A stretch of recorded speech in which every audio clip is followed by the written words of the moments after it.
Good evening, everyone. Nice to meet all of you tonight. So tonight I would like to talk about to develop this positive attitude. And I remember in one of the Buddha's teaching, the Buddha mentioned about the 3 types of paper. And the first type of paper, the anger, they're like writing on the water, And then the second type of paper, when the anger, they're writing on the sand. And the third type of paper, they engrave it onto the stone. It's very, they carry grudges, They cannot let it go, and they got very angry, get very upset. But actually when we look at it, when we're upset with other person, who is the one who suffer? We are the one who suffer, isn't it? It's not the other person is going to suffer, it's we ourselves, I remember when I was young, I don't know how it's come about. I've developed this kind of attitude. Like, I normally do not choose to remember. I didn't choose to remember the thing that make me unhappy. Because to me, I was thinking, if it's going to make me unhappy, why I want to remember that and make me upset, So usually sometimes even people being nasty, say something very nasty to me, then I keep telling myself I'm supposed to be angry. No, of course that moment I was angry, but very quick I forgot. And then the next day, I start to talk to that person again. Then afterwards I tell myself, I'm supposed to be angry when I'm talking to that person, So it's important that, you don't hold on to that, because we have to ask ourselves, is it going to bring us happiness? It's not that I'm being denied, that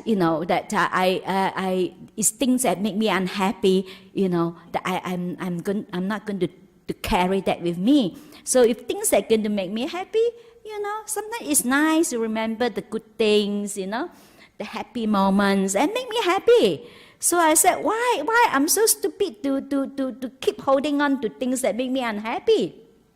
So that's why I have that attitude even when I was very young. And of course, when I grown up, I think that this is, I think that this is a weak point of me. Because I thought that, because sometimes people told me that, you people take advantage of you, and you should protect yourself. And, in the world, they take this as a weakness, when you forgive easily and you just don't carry the grudges, people think that you're weak. And this is how when I grow up, the world told me that. Then I said, I think I should protect myself. I know at some stage that I used to protect myself, like someone don't know me. I remember when I was in Thailand, someone don't know me, then I tried to protect myself. I don't talk much to her. And then she get to know me. She said, I didn't know that you can tell jokes, because it's like you look so cool, you don't talk. Because I tried to protect myself. Then I told her that. She said, actually, this person, she said to me, actually, this is not a weakness. Actually, it's good. It's a good quality. Then I said, I didn't realize that, And because this we've been told, we think that, in the world, we think that this is being weak, You just don't get upset easily. Of course, I get upset, I got angry, but I don't hold it too long. It's very quick, I forget, So that's why to develop this right attitude, you have to base on the right understanding. So especially many people, when they come to Buddhism, if you understand the Buddhist teaching in the wrong way, have this wrong understanding, I can tell you, you go opposite. I have a friend, I remember, I know him long time ago, but I think about 20 years, I don't. That time I met this person, is a couple, the husband, and then we usually a group. We used to gather together, we have Dharma discussion, and we meditate together. And when I first met this guy, he's very nice, very generous, very nice guy, and very helpful. And then after many years, I haven't met him. And I was really shocked that he changed. He's not changed to better, he's changed to very selfish and always think of himself all the time. Like, to him, he believed that the practice is that he always only look at his tip of his nose, whenever he do only this. So he said, I don't do work, because when I do work, and my focus gone. And if I do chanting, my focus gone. So he lived his life, he's always looking here all the time, Then he spilled the water when he go to the temple, he spilled the water. He didn't dry it, he just walked through, because he didn't want to lose his breath. So he's just watching his breath, his nose, the tip of the nose all the time. I mean, this kind of understanding. He was a really nice guy before that, very helpful, very generous. And he becomes so selfish, and then he himself will spill the water. And someone have to clean it up for him. He just walked past. He said, I don't want to lose my focus, my concentration. I don't know what kind of understanding he has, Like, after practicing, it's getting better, he's getting worse than before, And then he's become he's a fault-finding mind, telling that he criticized all the monks, finding this monk, that monk, how they misbehave, they don't behave well, and all the negative things about all the monks, Then he said one word that all of us look at him. He said, this is the reason why I don't want to become a monk. So we say, we all said, we look at each other. He said, the other monk, others monk misbehave. What to do with you, isn't it? It's none of your business, isn't it? None of our business. If others people misbehave, it's not our business. And he can say that I don't want to become a monk because of this monk misbehave. I mean, it's completely nothing to do with him. And then he really locked into his view, and his ego is so big, like no one can tell him anything. He's really locked into that. He really locked himself into that. No one can say anything to him. Even sometimes other monks try to tell him, try to point out, to him.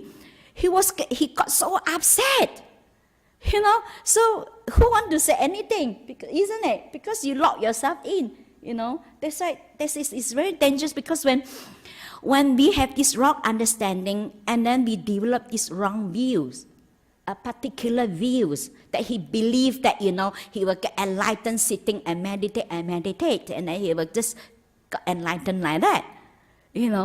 Meditation is only one part of the whole path, isn't it?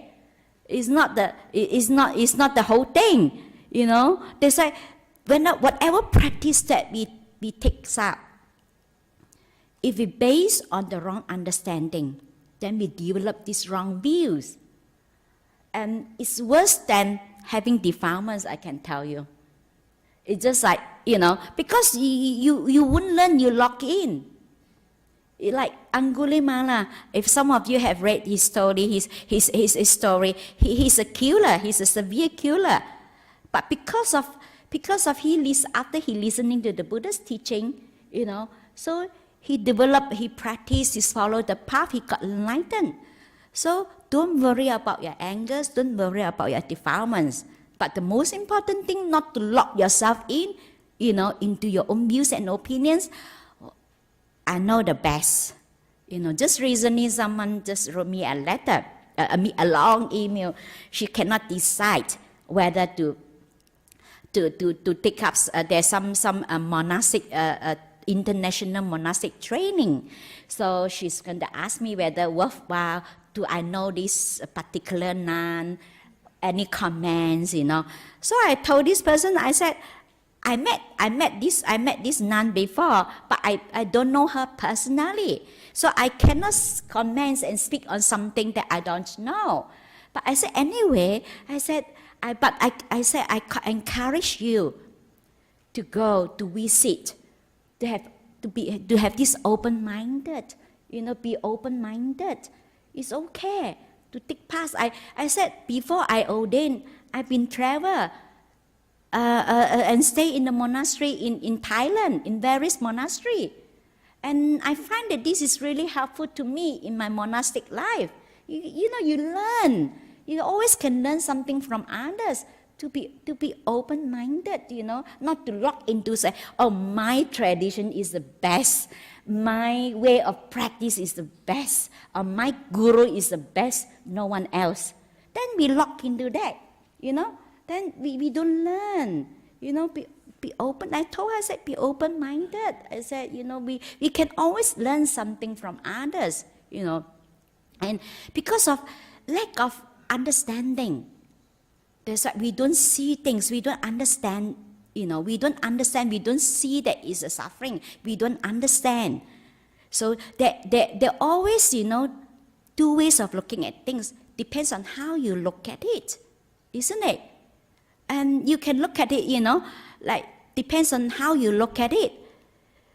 And I remember I saw one article, and this guy, he's really wise. He said that it depends on how's your attitude, how you relate to things. He said even if I quarrel with my argument, I quarrel with my wife, and have argument with her, and she got very upset, and she's really, yelling at me and very upset, and then, scolding me. So I just stand there and look at it and admire it. I said, oh, my wife is really cute.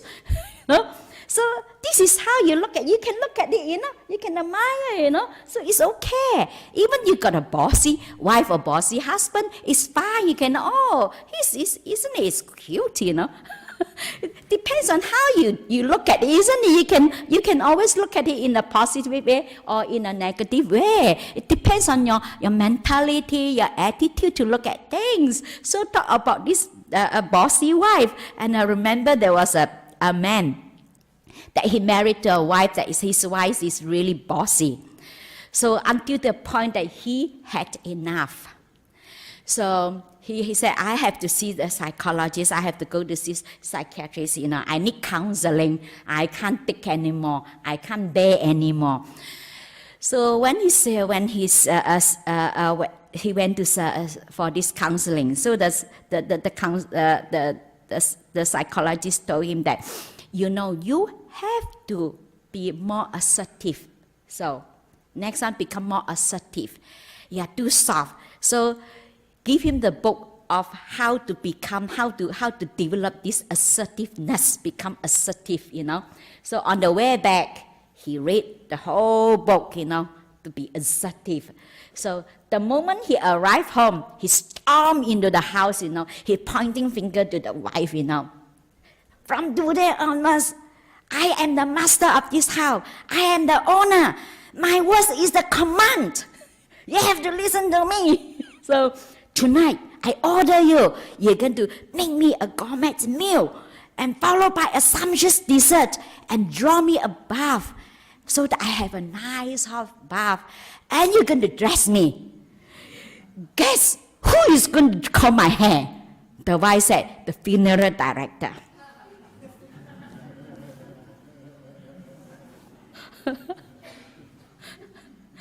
So sometimes, people come to me sometimes this few days or so, we have people come to me with marriage problem. And sometimes when I speak to them, I said, before you married, to you, is your husband or your wife is just like that? He said, yes, you already knew, What do you expect, you know what I mean? But somehow people have the kind of wishful thinking, that they have the power, they can control, they can change, the husband or the wife to the way they want it to be. They try to shape them, They think that they have the power. I can tell you, it's difficult enough to change our whole old habit, isn't it? You think we can change others? It takes time, isn't it? It's not easy. It's difficult enough to change myself. I used to, for example, it's just my habit. I used to talk very fast. So I have to always reminding myself, because it's my habit. It takes me a long time to change. And I find myself sometimes also I'm a bit fast as well. But whenever I remember, I slow down. But sometimes it's so ingrained, you know. The habit is so ingrained. It's not that, yes, I really want to change, but it's very difficult. It's not easy. So it's difficult enough, isn't it, to change ourselves, and then we want to change others. No. So because the reason the Buddha said why we suffer, because we don't understand. We don't understand life. We don't understand nature of all things. If we understand this is just a nature, you don't upset, you don't get angry, isn't it? For example, if someone yell at you, saying nasty thing to you, and later you found out, oh, that person is just a bit crazy. It doesn't bother you, isn't it? Isn't it? But if you don't know that person is just crazy, then you go back, you say, why this person yelling at me? And this person said this nasty thing to me. And then your mind go on and on for a few days. You know, you can't let that go. But it's just the nature of that. But if you don't see, don't understand, this is just nature of all things. You know, what do you expect? You know, that's why this is part of life. You know, we cannot always happy all the time. Can you, anyone here tell me that you never have painful feelings, never suffer, you're happy all the time? Anyone have that experience? No one have that experience, isn't it? Sometimes we think there is something wrong with us when we feel sad, you know, and when we feel depressed, we think that is wrong. We think that there is a problem. So being sad or sometimes being depressed is not a problem. The problem is we think that being depressed is a problem. That's why we suffer. So we just understand, because the Buddha said, that's why we have to understand our suffering. Don't try to solve your problem. Don't try to solve that. You can't solve it. And don't try to get rid of it. You cannot get rid of it. You have to understand life, understand the nature of all things. You understand this life, you know, we are no one in this world going to live forever. We're going to grow old, we're going to die, we're going to get sick. That is natural. But it's just amazing, you know. A few days, I think a couple of weeks ago, someone come to speak. She come to speak to me, and she said to me, "Oh, so and so having this illness. Is it because of the past karma and this and that? And maybe this person in the past doing this and that. That's why in this life you got this illness." I said, "Stop that." I said, if you keep thinking like that, this is just speculations. No one knows. I said, the fact that having this body, you're bound to get sick. I said, don't go into all these things. I said, you drive you nuts. Don't go into, you know, thinking of how he got this sickness and illness and things like that. That is part of life, you know.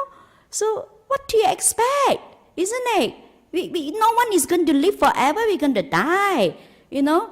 And this is important. We understand that, you know, how you look at things. If you understand life, you suffer less.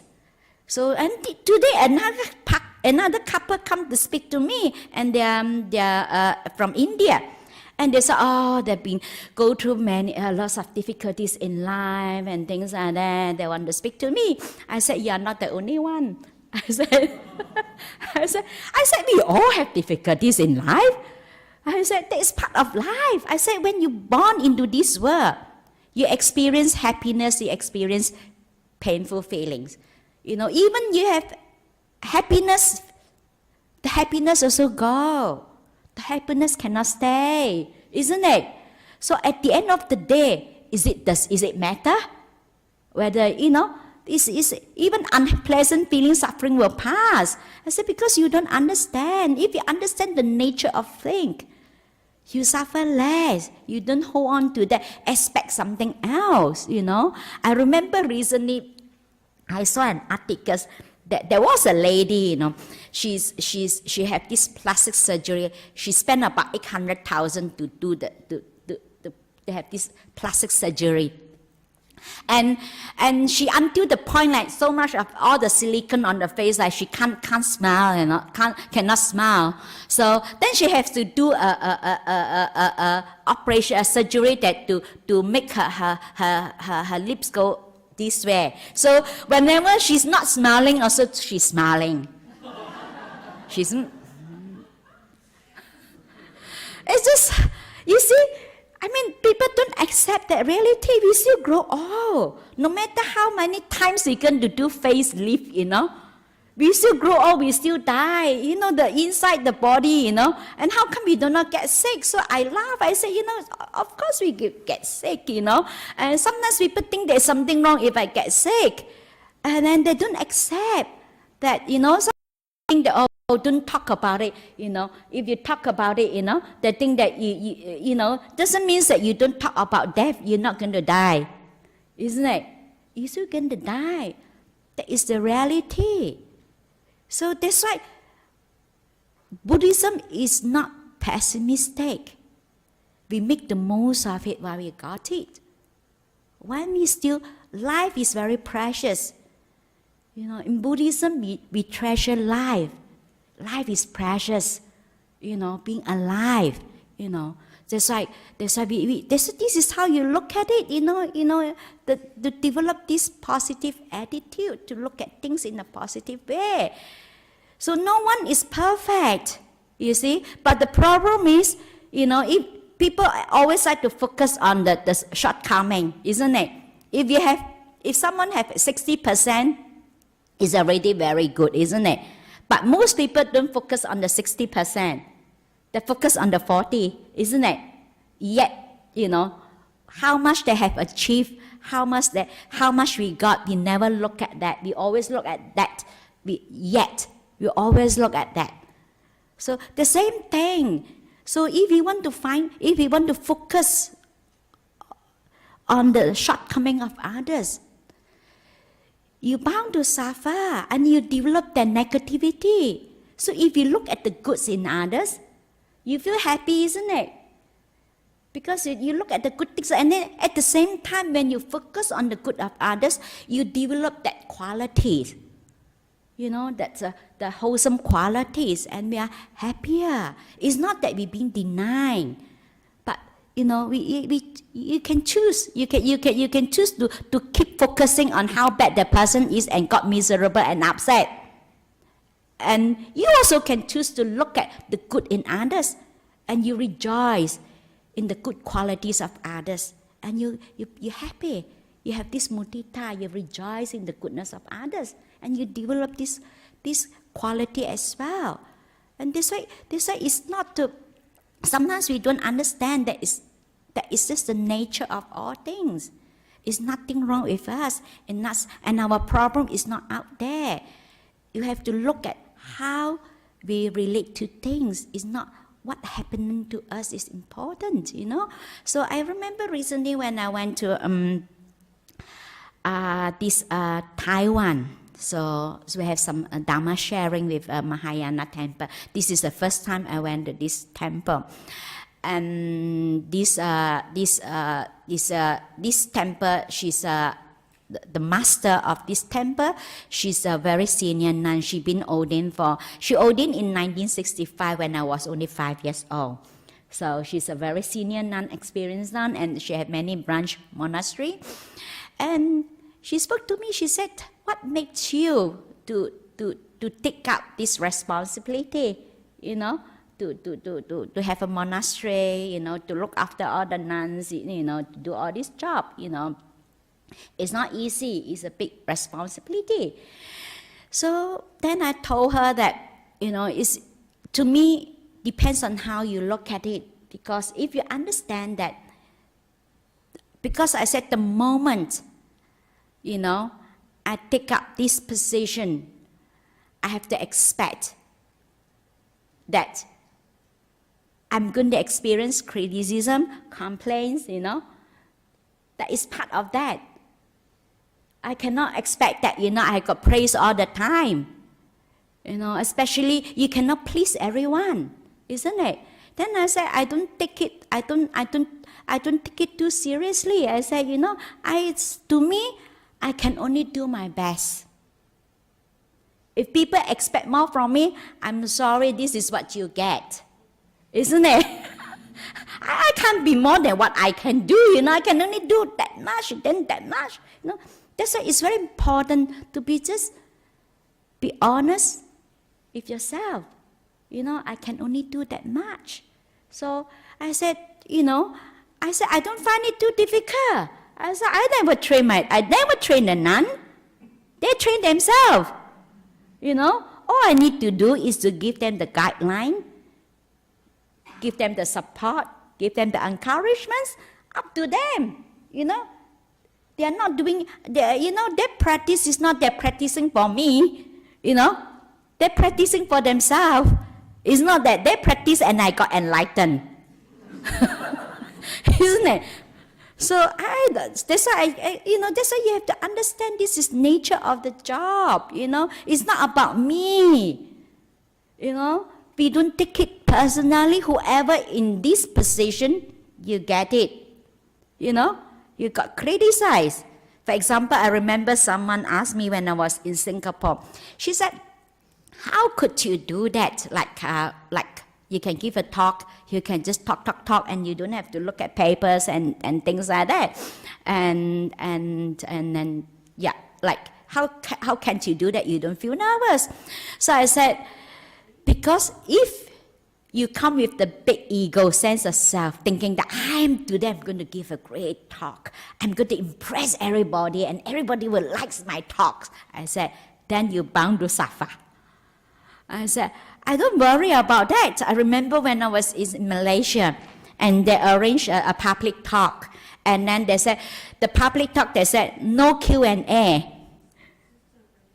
So I said, it's all right, I'm okay with Q&A. I said, I'm not afraid to having Q&A, I said, it's okay, because someone asked me this question. If someone asks you something that if you cannot answer, so how do you feel?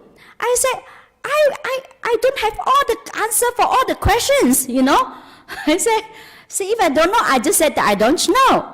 Just to be honest, why we create that suffering for ourselves, isn't it? So I know if there is half of the audience here benefit from my talks, I'm very happy.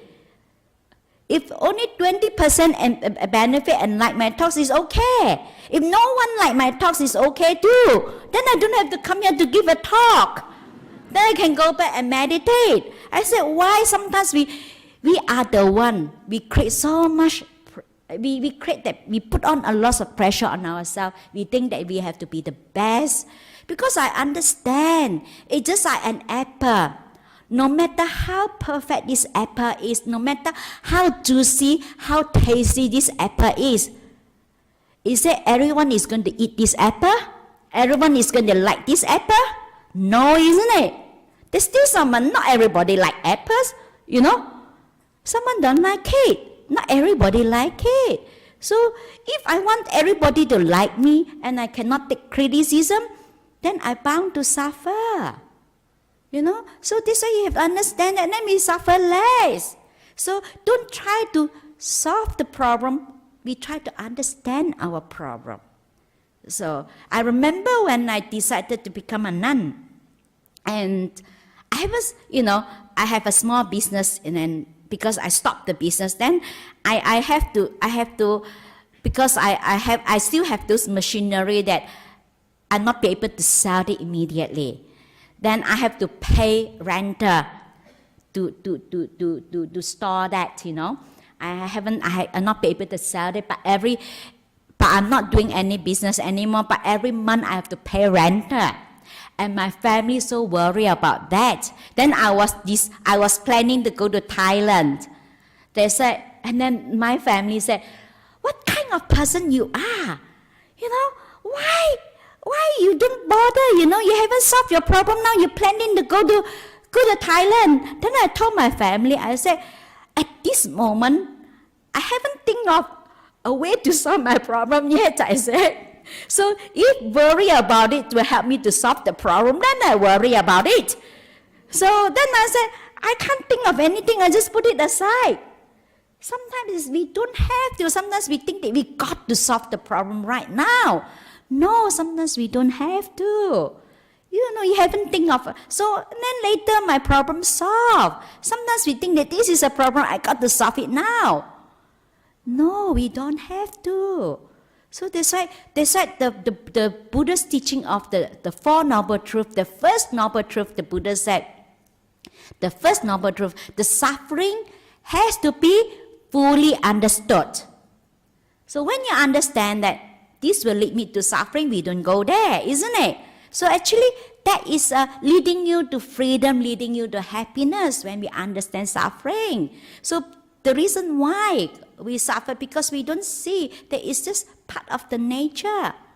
We're going to die. So how many of you do you, I don't know, I'm afraid of death too, So because someone asked me, I said, I don't know, I may be not, I don't know. Because until that moment I die, I can tell you whether I'm afraid of death, isn't it? So sometimes we think we are not, isn't it? We think we are not, we are. So we're going to face that one day, So because thing is just, the Buddhist is impermanent. Even our experience is impermanent. So things, happiness come and go, suffering come and go, even the fear come and go. I remember when I was in Thailand, in Malaysia, the first time I lived in the cave, I was so terrified. I was so scared. I was so fearful to the point that I couldn't, I used the blanket to cover my face, the whole head, I don't even dare to turn around, because I was the first time, and I hear like people coming towards me and stand there and looking at me. And I was shivering. I said, what am I going to do now? Then I remember there's a teaching the Buddha said, if the Buddhas, before the Buddhas got enlightened, so he was he was a bodhisattva. So he said when he was in the forest, then fear arises. So he also had fear. Fear arises. So he said, if the fear arises that moment, if you are walking, you keep walking. If you are sitting, you continue sitting. You just remain that posture. So that time I was like that, covering my head. So I remained that posture. I didn't move. I do like that. So, that's how I can tell you, my fear gone up to the max. To the max. I was just like that. Then when my fear hits the max, the moment hits the max, it subsides. The fear just... And that moment when that fear subsides, I was really incredibly peaceful. Very calm, very peaceful. Because whatever they go to the max, they're bound to subside. They say no one is happy. When the happiness subsides, the suffering arises. So when the suffering subsides, happiness comes again. So if you understand that, you don't worry about that anymore. So because of that experience, a really good experience, when the fear passed, because I faced it, I didn't run away. Because actually it's come from, there is no one there.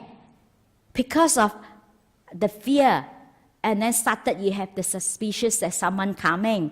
Then you interpret, that the rustling of the leaves is like someone is walking towards you, but actually, but this is how we create lots of, we reinforce that feeling. So because when that thought arises, we thinking about it, we keep thinking about it, actually we are feeding. And the feeling becomes stronger and stronger and stronger. We become more and more fearful. Oh, this man is coming, someone is coming, he's going to hurt me, And you become more and more fearful. So, but actually, that experience really helps me a lot. Whenever fear arises, I know that it's going to pass. It's not going to stay there. So it will come and go.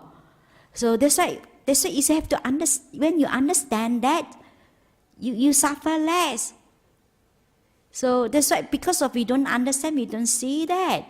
Because of course, the fear is come from that I'm afraid to die, isn't it? Because I'm afraid that someone's going to hurt me. That is, we all, because when you're facing something that is unknown, there is fear coming up. So we're going to die. So that's why sometimes it's rather than we look at it, to understand it, and prepare ourselves, to face that moment to come. So we all have to face that moment. No one is going to live forever. None of us can live forever. So we soon, we don't know when we're going to die. Can be next moment, can be next day. So that's why it's important we look at it, we understand. Then we make the most of it while we still have it. So that's why it's important you look at this impermanent and contemplate on death. It's important. So that's why we don't know. For example, sometimes, like now, we meet each other here. We don't know whether we still meet again next time. No one knows. So that's why we become more appreciative, especially our loved one. Because sometimes we tend to hurt the one that we love most, isn't it? Because we think that they're always forgive, they're always there. We hurt them so much. But it's good to let them know how much you love them, how much you really appreciate them.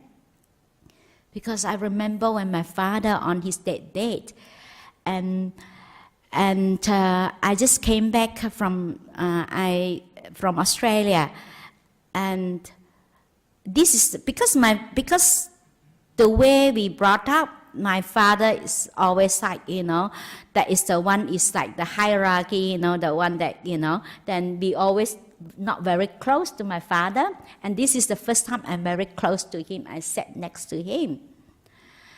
Then he's a good father. I mean, he's a responsible man. He looked after the whole family. He worked very hard. He's an honest man. But it's the only thing that I never close to him. But I'm so glad that I be able to say this to him. So I sat beside him and I hold him. I said, Dad, you are a wonderful father. You are a wonderful husband. I said, I'm so grateful. I'm so fortunate that I have you as my father in my life. And the moment I said that, his tears just calmed down. And this is the first time I used a tissue paper to wipe his tears. But after that, I feel so good that I be able to say that. Because we take it for granted. We think that the person is always there. So that's why it's important, the person that we love is not going to be there anymore, So now talking something better, okay, give you a jokes, okay. So this is talking about death. So I remind me of one of the jokes that this person, his name is called Marvin. So he's really quite ill. So he was in his bed. So the families called the preacher to come to spend the last moment, to spend time with him in his final moment. So as the preacher go close to him, stood beside his bed, and it seems that certainly that his condition get deteriorate. It seems to deteriorate just suddenly, his condition. Then he just motioned someone to get him a pen and a paper, a note. So this the preacher was so lovingly and kindly to hand him the notes and a pen. So then he writes something on the notes and pen. Before the preacher be able to look at the note, he's dead. So then he was thinking that maybe this is not the right time to read the note. So he's put the note into his pocket.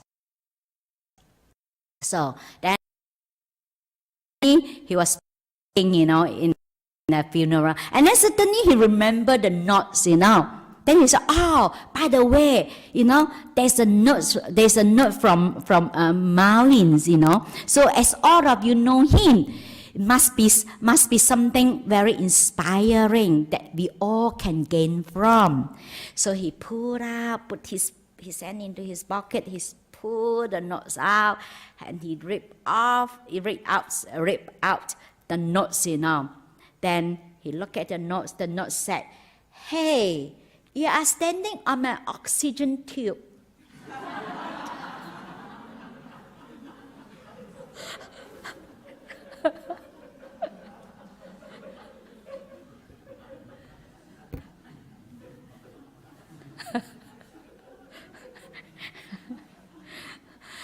So yes, this is how we suffer less, if we just direct our mind when we see that. So we make the most of it while we got it, So that's why.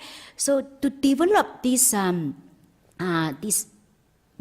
positive attitude, you have to develop certain spiritual qualities. You have the spiritual qualities because the whole path of practice is not only like abandoning our defilements. So it's just now I already said, don't worry about your defilements. Having defilements is not a problem. Having anger is not a problem. But you have to develop these qualities. When you develop these spiritual qualities, then it's easier. Because until we got this quality, it's very difficult for us to let go. It's just like, for example, like we have two children, you see. Maybe one is smarter, one is less smart. So it's very difficult for us to say, in theory, we can keep telling ourselves, we accept, we just love him. I can tell you, if we haven't got the loving kindness, if we haven't developed the loving kindness, it's very difficult for you to accept, isn't it? Unless you have the loving kindness. If you don't have, you haven't developed that, it's very difficult to accept. To love that person as the person is very difficult, unless you develop that qualities. So in this whole path of practice, you have to develop this quality to put into practice. The first thing that you really have to develop your mindfulness and awareness to really know, that the thought arises, that it's going to lead me to suffering. We reinforce that tendency. We knew that.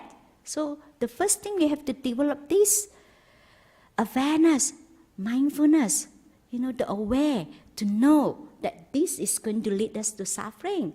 So that's why it's a whole path of practice that actually is not easy, but it's possible, each one of us.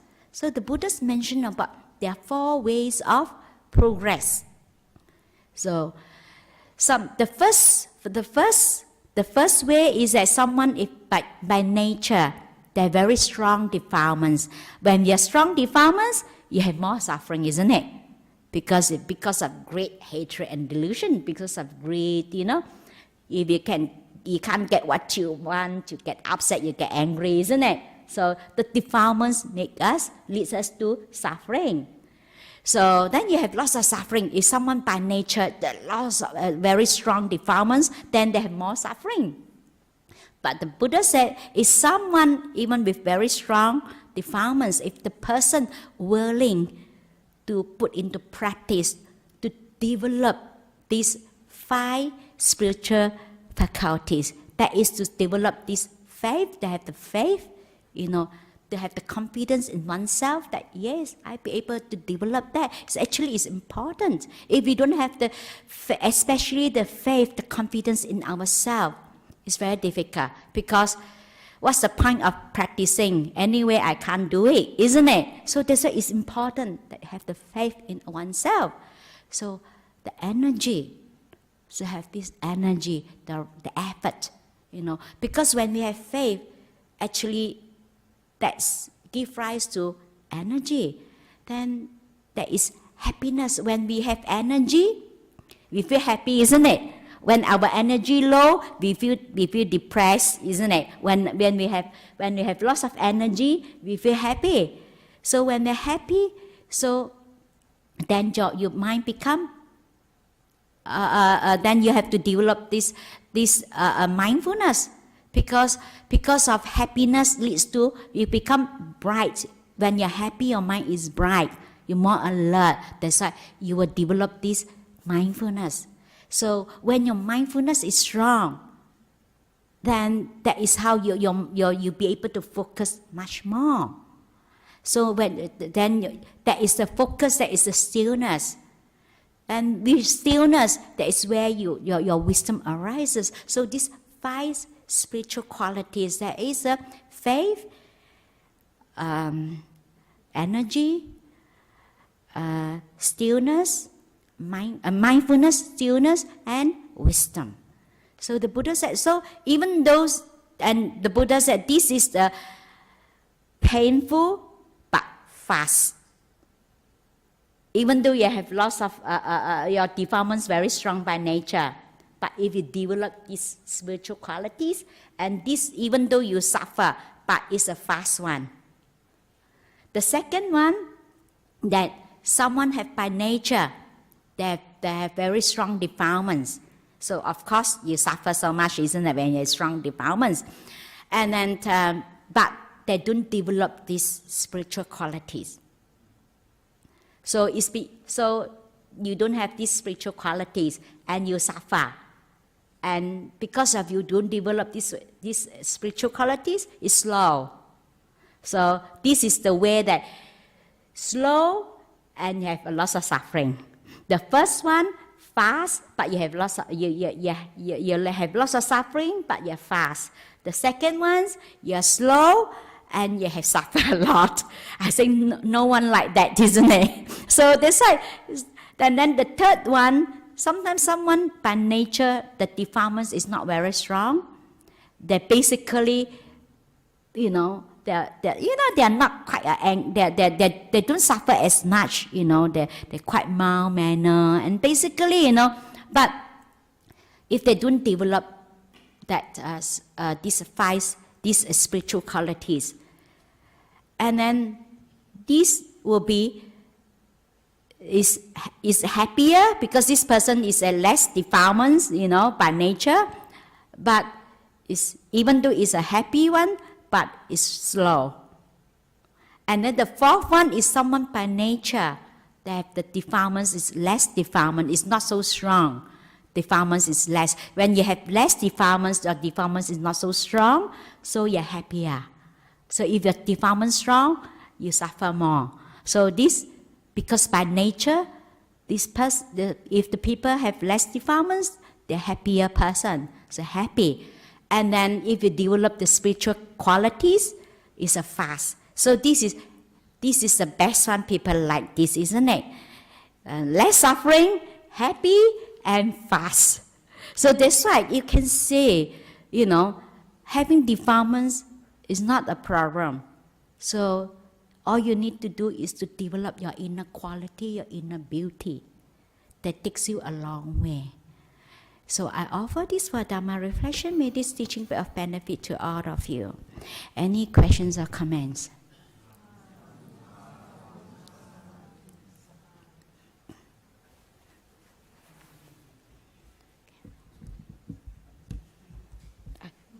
Where is it? Is it here? I just pressed on. Is it this one? Okay.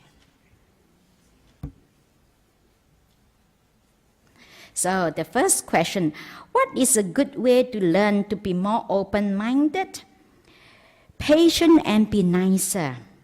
To be more open-minded, there is like we don't hold on to our opinions and views so strongly.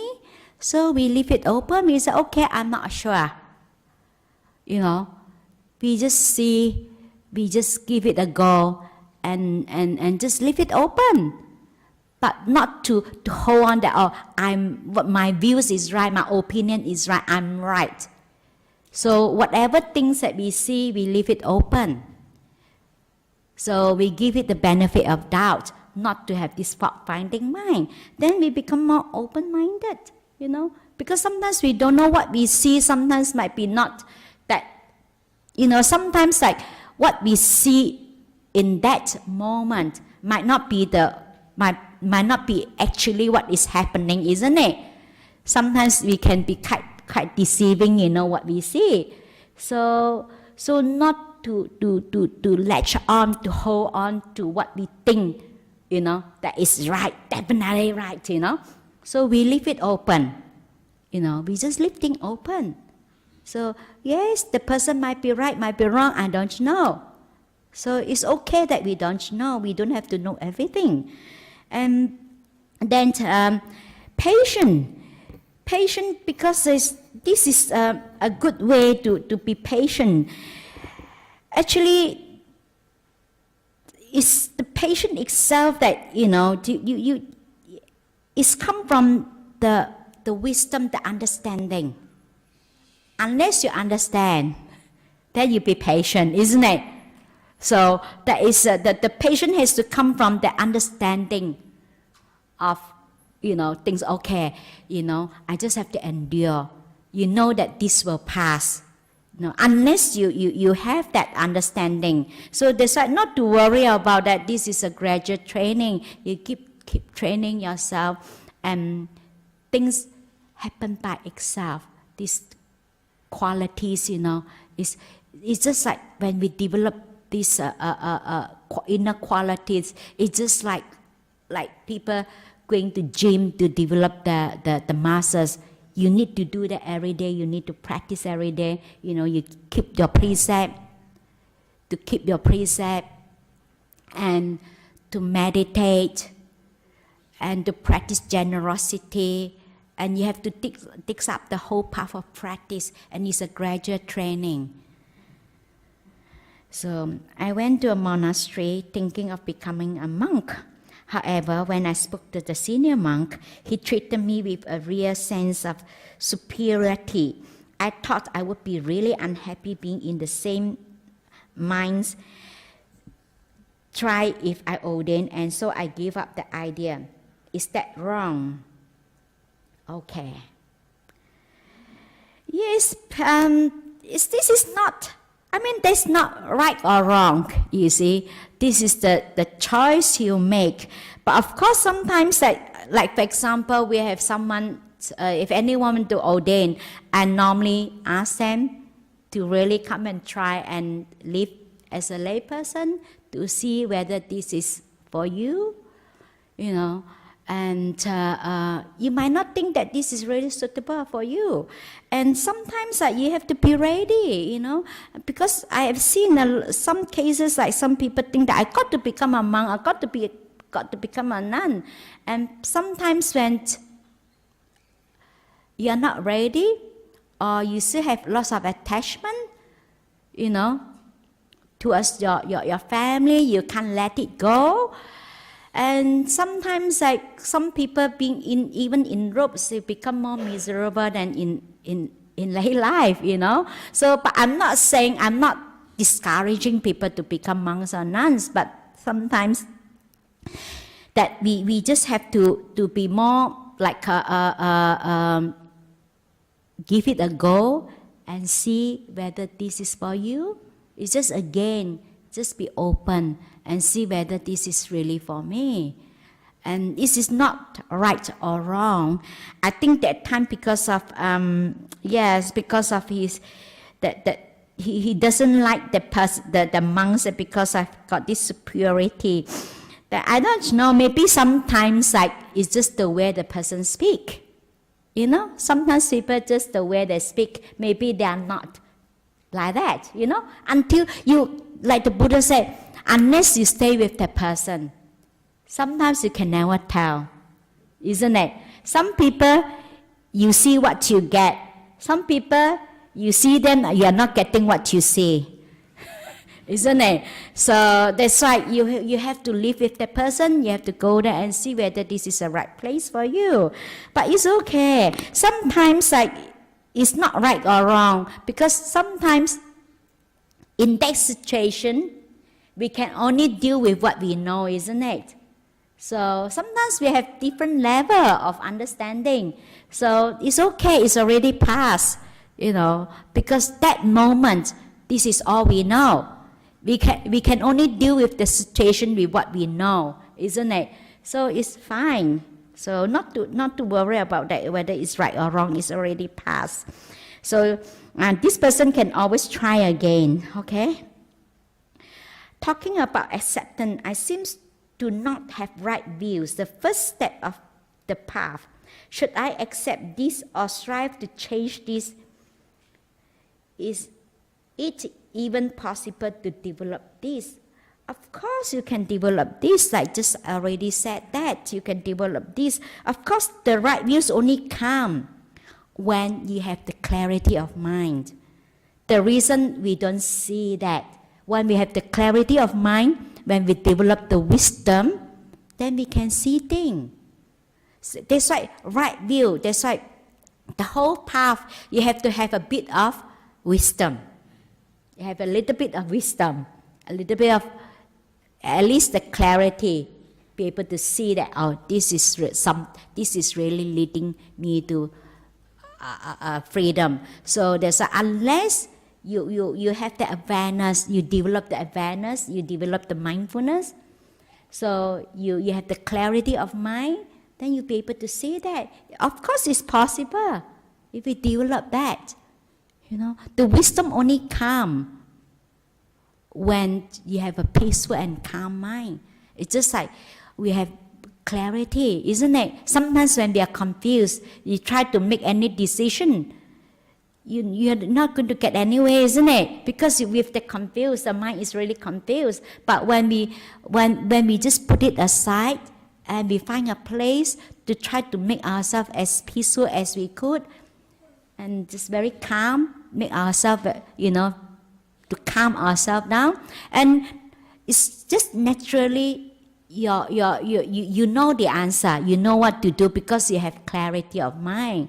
So that's why it is possible, but we have to apply the teaching into our life to put into practice. So it's possible to develop this. Okay, any questions or comments?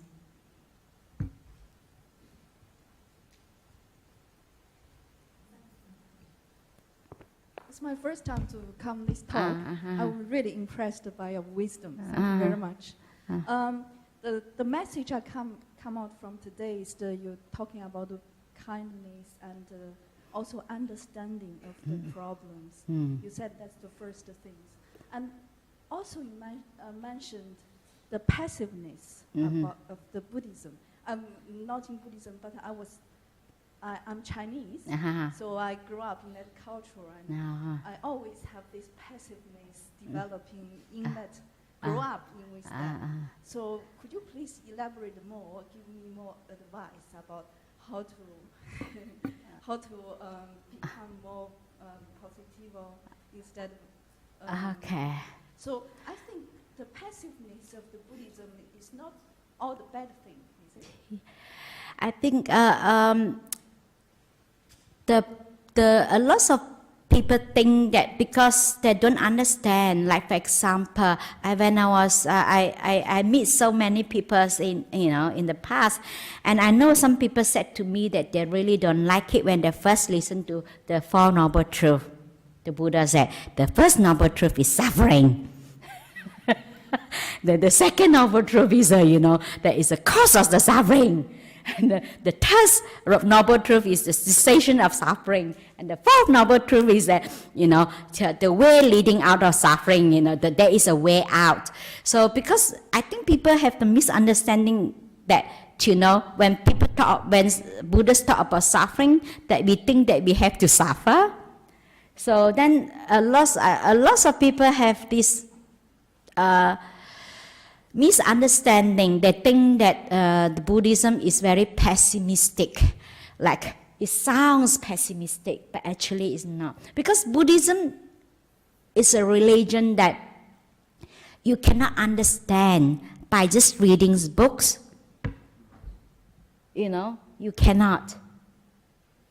I remember when I was in Singapore, there was a man, he come up to me, he said to me, I hope that you are not offended. I've been looking at the different religion. I find that Buddhism is the most confusing religion. I said, yes, it's true. What you say is true. I said, you cannot understand Buddhism by just reading the book. Because Buddhism, you have to apply. Buddhism is a realized religion. You have to put into practice. You don't just believe in the Buddha. The Buddha can't help you. Even you have so much faith in the Buddha, you still suffer. You have to apply the Buddhist, the teaching. So the wisdom is come from your life experience. You learn from that. You develop. The wisdom is not come from the books. The books is just give us some basic understanding, some basic knowledge about Buddhism. It's just like, so I give him the simile. I said, if you haven't tasted a lemon before, if I keep telling you how's a lemon taste like, do you know how's a lemon taste like? You can only imagine. Unless you taste the lemon, then you know what we are talking about. So Buddhism is a realized religion. You have to realize it yourself through your own experience. So wisdom is not come from the book. It's not the knowledge. Wisdom is come from our life experience. It's just like, for example, the first time we hit the wall. The second time you want to hit the wall again, you don't. This is how we learn, isn't it, from life, you know? So the first time I walked to the left, I walked to the right, and I fallen into a pit. So the second time I don't go there anymore. Then you learn. This is where you grow your wisdom. So life is a learning process. So don't regret and get upset or carry the guilt with what we have done in the past. It's already past. We all make mistakes, but we always learn from it. So there is always something we can learn from it. Because that time, our understanding is only there. We can only deal with the situation, you know, with what we know, isn't it? So it's okay. It's already past. Don't hold on to the past, you know. So there's like, to develop this, you know, to have this positive, you know, to have to really put into practice. You can't just by reading books. You can't get the wisdom from books. It's come from your life experience, and you have to realize it yourself. And with your own wisdom, you solve your problem, you solve your difficulties in life. And I can't solve your problem, and you can't solve my problem. Okay? Does it answer your question? Okay. So any more questions or comments? Yes. I've never done this before, but I've got my own business. I'm a ceiling fixer, and on Thursday I got told to do this job for this Serbian guy, and he said, "Come and do the ceilings. It's all ready to go." I said, "Make sure the plastering's all done inside before I put the gyprock up." And I get there, and the plastering wasn't all done inside, and the plasterers were outside. And they said, "You're not meant to be here." And I said, "Yes, I am." The owner said this. I said, "I've got a delivery truck coming, and it's $300 in delivery to go all the way down to the Alchemos." And anyway, they were bossing me around. They were Afghanistan and Albanian Muslim men. And I said to him, "Look, I've got to work as well." And he said, "Well, you're not going through this door. You'll have to go through the back door." And I said, "No, I can't, because all your cement mixers are there, and I can't go through that way, and I'm doing this." And he got really angry with me, and he said, and like he owned the joint. And I said, "Listen, it's not going to happen. The truck's coming. I'm going to do it." And I more or less nearly got in a fight with him. And he was very bullying me. So I turned around, and I don't usually get angry, but I turned around, and I'm an ex-boxer, and I turned around. I wouldn't dare say that to him, but I turned around and said to him, "Look, you're not going to do this. It's going to take about an hour to load all the sheets inside, and that's it." And he just kept pushing and pushing. And in the end, I had to lose it. I had to just yell at him and say, get the way, out of the way. The truck's here. I'm going through there whether you like it or not. You're a selfish man. You can finish all the other sides, and you were meant to finish all inside, but you didn't do your job. And then he rang up the owner rang me, and I told him exactly what happened. I said, why have you got these people on the job? And he said, Paul, they were meant to finish inside. I'm so sorry. And then I said, there you go.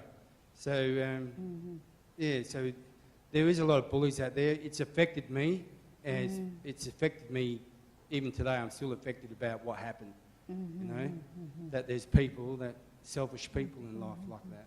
How you get away from them. But I did enjoy what you said tonight. It was amazing because it's like what's happened recently to me.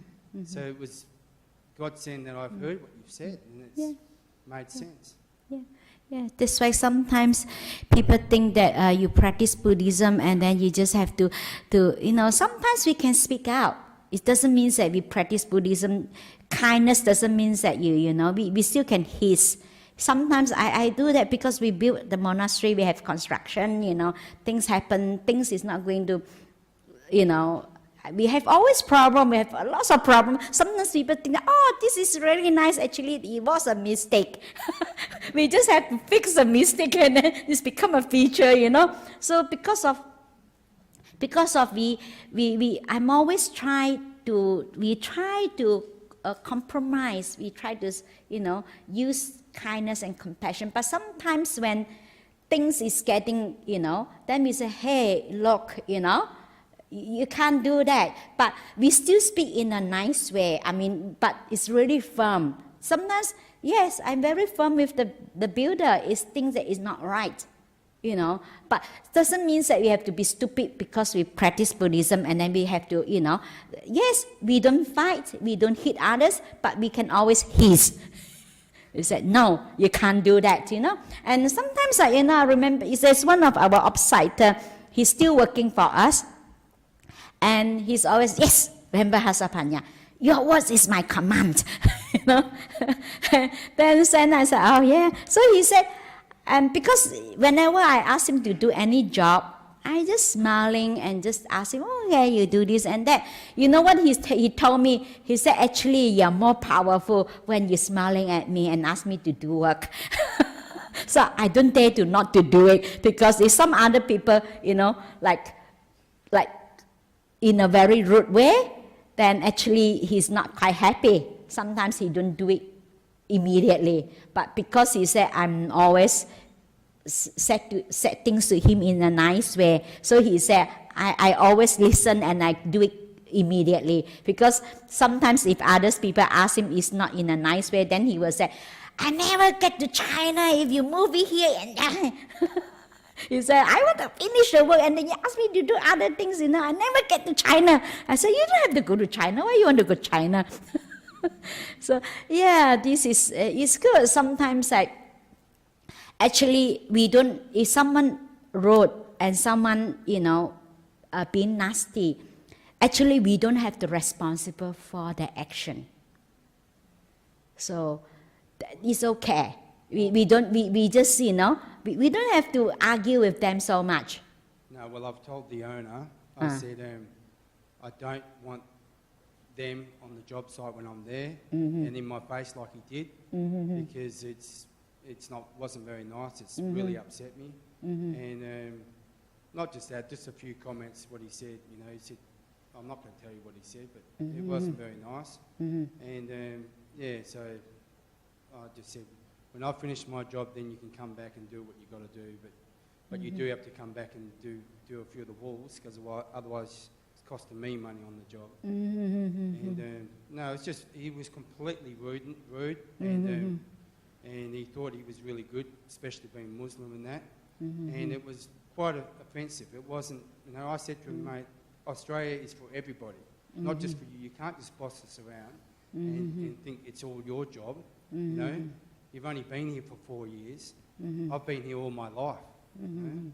So I was pretty upset with the whole issue. And I never ever want to see him again on the job site. It's that It's like they see no evil, hear no evil, speak no evil. When you see these sort of people on, and you've got to be on the job site with them, it's not nice. They take over everything. You know, it's a, it was a really full-on takeover. But I'm going to try and get some peace. Yeah, sometimes, you know, you can just, actually to me, like I always have faced with difficult people. So I just look it in a way that like, sometimes I feel grateful because of that person, that because of that I can see my own defilements. You know what I mean? When I react to that, when I got upset, if not, I think that I'm such a wonderful person, almost perfect. You know what I mean? So that's why sometimes I'm always grateful for that person giving me the opportunities to practice kindness and compassion and also forgiveness. So then be able to forgive others. Because you sometimes keep thinking about that person and go on and on. It's not going to really help us. It's getting nowhere. It's not really benefit us.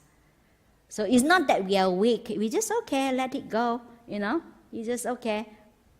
That I don't have to be responsible for your action. But if I get upset and angry all the time, then I'm the one who suffer. Then I have to be responsible for my own action.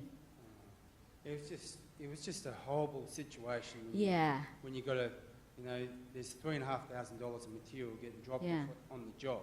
Yeah. And then, you know, delivery truck, and he said, you're not going to bring it in here. And I said, it's not your job, and it's ready. And I am going to bring it in here. He goes, no, you're not. And he pointed his finger and do anything else and acting big and tough. And we're Albanians and Afghanistan. And I was like, oh my God, there's going to be a fight. And I said, listen, I don't want that. And I still did it, and I had to raise my voice and tell him, look, you know, this is what's going to happen, and whether you like it or not. So I had to stand my ground. I didn't like that. I didn't like it. It's really, it's really upset me. So. It's good that you still did it and you raised your voice and been heard. So it's good. Yeah. It is good. Okay. Any more questions or comments? So no more questions or comments. So that's the end of this talk. Okay.